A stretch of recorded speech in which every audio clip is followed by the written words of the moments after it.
2025 Medicare You guide now available. Hi, this is Kathy Bukowski. I'm the owner of CB Health Insurance, and this is the CB Health Insurance YouTube channel. Today's video, we're going to go over this new guide, what's new in the guide, right? What else you can find in this guide, what types of information they always put in there, and what's not in the guide that you need to know about.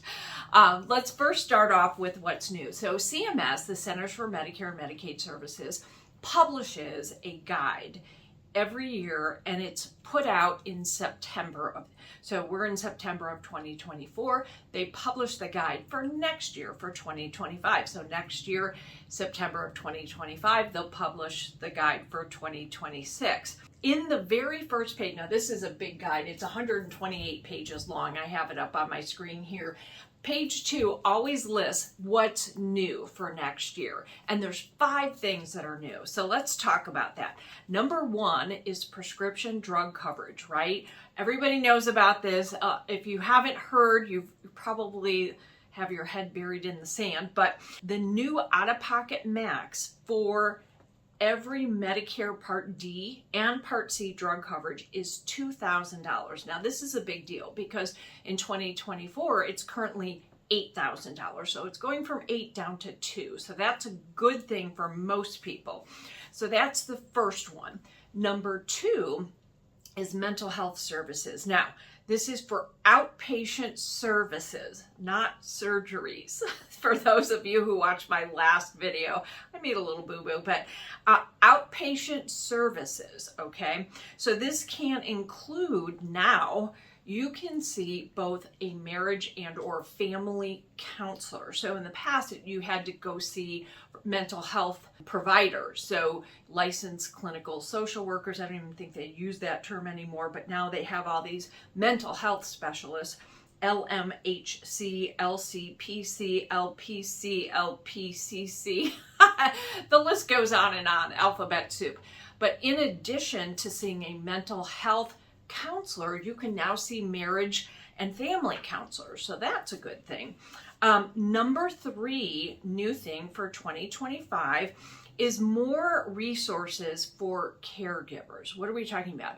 A family member who is taking care of a loved one because they have, for example, Alzheimer's or dementia, and they are giving them more resources. So I actually printed the page because there's 2 pages in the guide. One is on page 27. It says, Caregiver Relief and Support. Medicare also covers inpatient respite care, which is care you get in a Medicare-approved facility. So your caregiver, which is a family member, it's probably the spouse, but it could be a son or a daughter or somebody else, can get rest, okay? You can stay up to 5 days in respite care. Your hospice provider will arrange this for you. What's interesting, though, is that's great that they're providing that, but the question is, how do you find a facility that will take your loved one for 5 days? Because a lot of nursing homes won't do that. They don't do temporary. There are, adult daycare and some other things, but, finding a facility that will take somebody is going to be the hard part, and you're going to want to coordinate with a patient advocate or somebody that can help you find that. On page 33, and this is also under more resources for caregivers, they talk about caregiver training. So if you can attend a class, and I smile at this a little bit because we dealt with this with my mother when she was taking care of my dad who had dementia, and it's usually a gradual thing. So, the types of care that they explain, how to give medication, the person knows how to do this. So I don't know how helpful this will be. This is just my opinion, but, check it out. It's on page 33. Number 4 new thing for 2025, Postal Service Health Benefits, PSHP. Starting January 1st, 2025, they are all the employees of the Postal Service were previously on a federal employee health plan. They are now all being migrated to this new plan called the Postal Service health benefits, PSHB.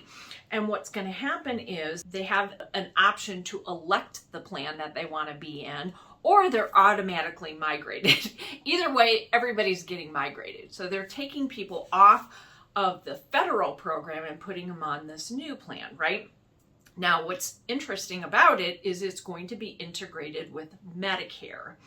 And today, some of the current employees that are retired, if they're not currently signed up for Medicare Part B, they can keep it that way. But going forward basis, after January 1st, 2025, anybody that's retiring in the future is going to have to sign up for Medicare Part B. And oh, by the way, Medicare is your primary, and then this new Postal Service employee benefit is going to be your secondary. So they're migrating everybody onto the Medicare system. So that's number 4.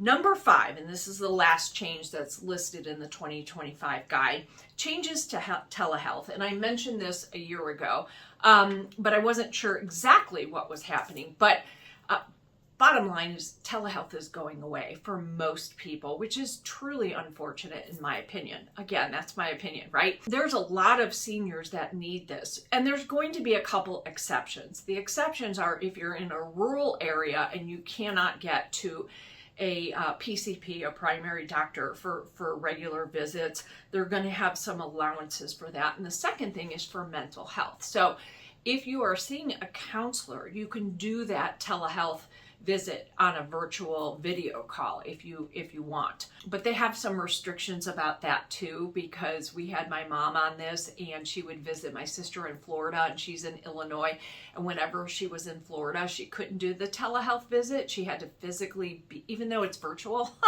So I don't understand that either, but it's actually a shame, because people on Medicare are some of the highest risk, seniors, those that are in wheelchairs and walk with canes and things like that. Just getting to the doctor's office can be difficult. Now, original Medicare doesn't pay for transportation, but there are some Medicare Advantage plans that do pay for transportation, getting to and from a doctor's appointment, whether it's via cab or Uber or something like that.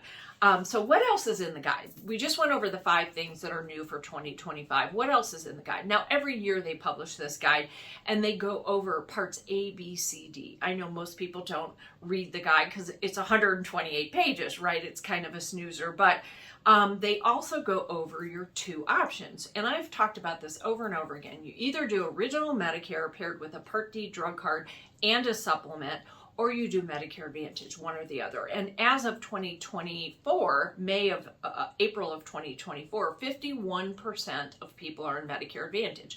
So it's almost 50-50 nationwide of the 65 million people that are on Medicare. So the 2 options are on page 10. It shows you on the left and on the right, these are the 2 things you can do. The other thing it talks about is, of course, the ABCDs, the different parts of Medicare. It goes over original Medicare, what is this? Goes over what is a Medicare Advantage, goes over what's a supplement. It actually lists the grid of the standardized supplement. It is in the Medicare You guide. It goes over Part D coverage, what is extra help, do you qualify, how do you get it? And of course, helpful contact informations. Okay, now what's not in the guide? I mention this because when they publish this every year in September, what's not in the guide is the 2025 Medicare Part B premiums.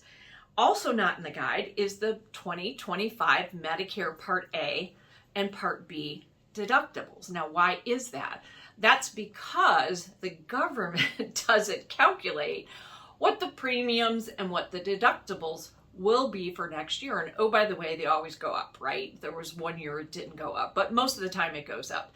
And it's usually around November. It can be early November, end of October, but generally speaking, if it's an election year, it's a lot later. So we'll see. We're in an election year, and I remember 4 years ago, in the middle of November, calling Medicare.gov, 1-800-Medicare. Hey, when are we going to get this information? It was definitely delayed. So November is when they publish the premiums for Part B and the deductibles, okay? I think if you look on the guide, there's actually, they don't list the deductibles, but they do list the premium for 2024. I just want to remind you, hopefully you found this video helpful, going over, now available 2025. You can download it. We will make it available for you right here, the guide. The 5 new things that are covered for 2025, what's included, what's not included. Don't forget to tell your family and friends about our channel. Subscribe, hit the little bell so you get future notification. Give us a thumbs up.